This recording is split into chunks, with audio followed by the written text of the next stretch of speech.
Hello, in another Friday edition of Perkins Garage. This Friday, doing a carb rebuilds on a snowmobile, 1992 Yamaha Phaser 2. I've got an ice fishing trip coming up, and I'm going to try and take this snowmobile. So this video is not going to be a how-to of how to rebuild carburetors. There's lots of them out there. I guess this is just going to be what's going on, and then it's if I succeed next week, there'll be a snowmobile ice fishing video, and that'd be pretty cool. But for all the guys out there and people that have older stuff that needs carb work and doesn't know how to do it, and maybe thinks they have to take it to a shop and spend lots of money, or buy eBay carburetors to fix their problem.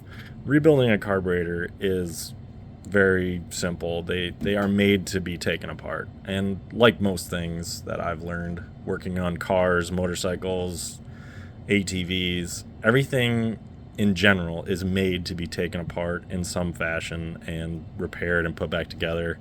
So you really got to keep that in mind.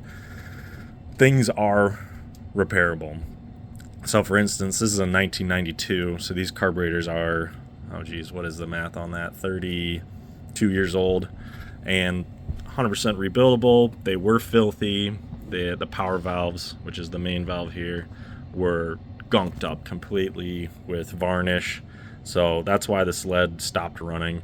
And it was a pretty quick process on this sled. It ran fantastic. I think it was May.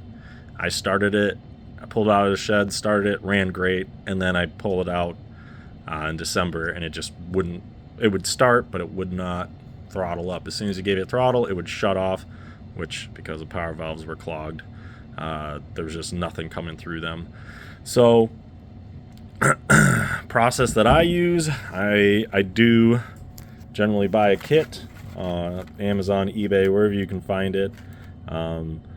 These kits can be an issue sometimes. I'm already having issues where this jet spring, or sorry, the air fuel mixture spring is actually too large. I can't get the jet or the needle to seat all the way down with the spring provided, so I had to use the old springs, no big deal. But it's funny how these kits aren't even perfect.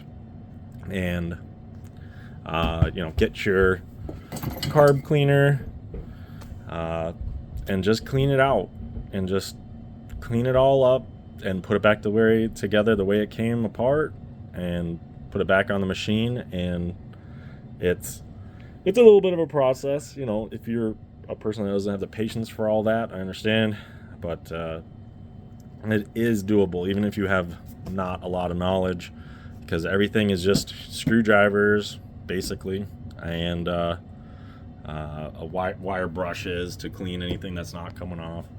But I definitely advise people to try to rebuild their own carburetors versus, I've tried using eBay cheapo carburetors before, and they will make your machine run, but I've had issues with tuning because I don't think they're properly jetted for every vehicle they come for.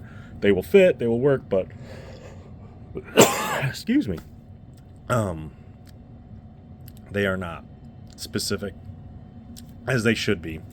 So I guess that's going to be it. Hopefully next week we have some fun content outside on the lake, and you guys have a good Valentine's Day. Have a good one, guys.